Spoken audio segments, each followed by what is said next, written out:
First off, a huge congratulations on getting your Subclass 461 visa and welcome to Australia. Seriously, that's a massive achievement.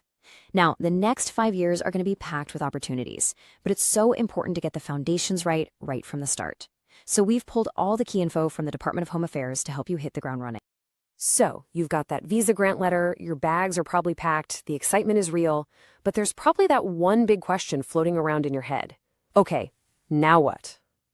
Don't worry, we're going to map out your entire journey, starting from the second you land. Okay, so just a super quick refresher on what you're actually holding. That Subclass 461 is your ticket to live and work here in Australia for a full 5 years, all thanks to your family link with a New Zealand citizen. The key word here, though, is temporary, and that little word is going to be pretty important for everything we talk about today.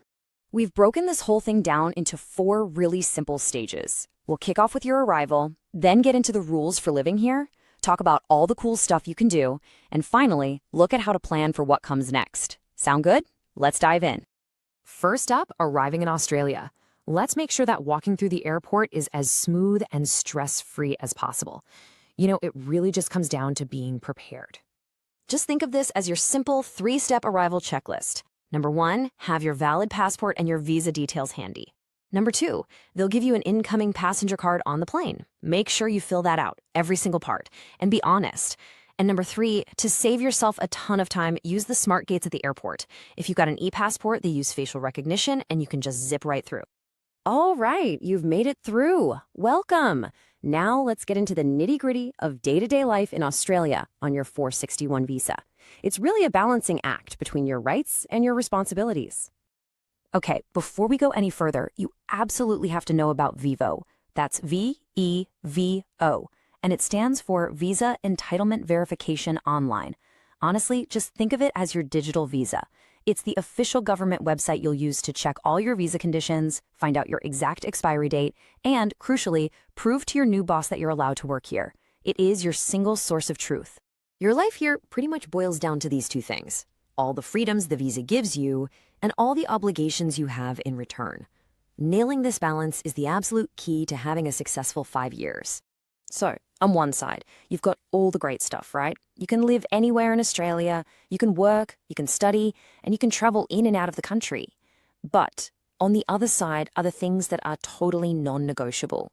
You must meet all your visa conditions. You must obey all Australian laws. And, this is a big one, you must tell the Department of Home Affairs if your personal situation changes. Let's just double-click on that last point for a second, because this is where people can get into trouble. Keeping the government updated isn't just a polite suggestion. It's a condition of you being here. If you don't, it can cause some serious headaches down the road. So let's be super clear on what you need to tell them. You have to let the department know if your basic contact info changes, your phone number, your email, your address. You also have to let them know if you get a new passport. And this is critical. You must report any change to your relationship status or if you have a baby. Make this a top priority. Okay, enough with the serious stuff for a minute. Let's get to the exciting part, making the most of all the amazing opportunities your visa gives you. This is all about using your freedom to travel, work, and study here in Australia. This visa gives you what's called multiple entry rights, which is fantastic. It means you can go home for the holidays, you can explore other countries, and you can come and go from Australia as many times as you want, as long as your visa is valid. But, and this is a really, really important but, you have to remember that the 5-year clock on your visa is always ticking. It never stops. So if you spend 6 months traveling overseas, you don't get an extra 6 months added to the end of your visa. That expiry date is set in stone from the day it was granted. Your visa also gives you full permission to work and study in Australia, which is a huge benefit. And it's really important for you to know that you are completely protected by Australian workplace laws, just like any citizen.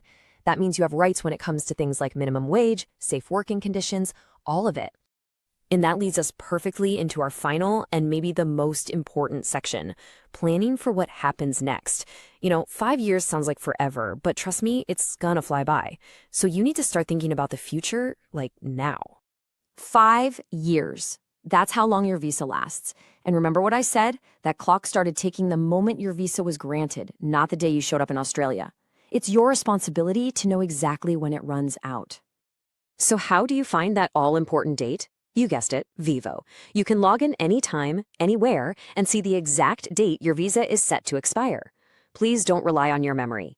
Check VEVO, and then put a big reminder in your calendar for at least 6 months before that date.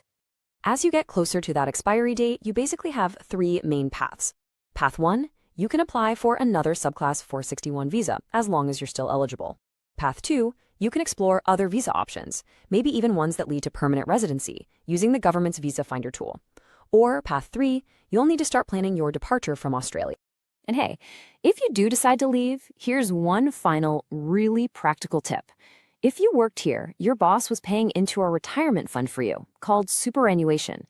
After you leave the country, you are very likely able to claim that money back. That's your money, so don't leave it behind. So as you build your life here over these next 5 years, just keep this one big question in the back of your mind.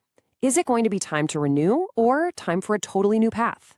The choices you make today are going to shape that answer tomorrow. So plan ahead, stay on top of your obligations, and make the absolute most of your time here in Australia.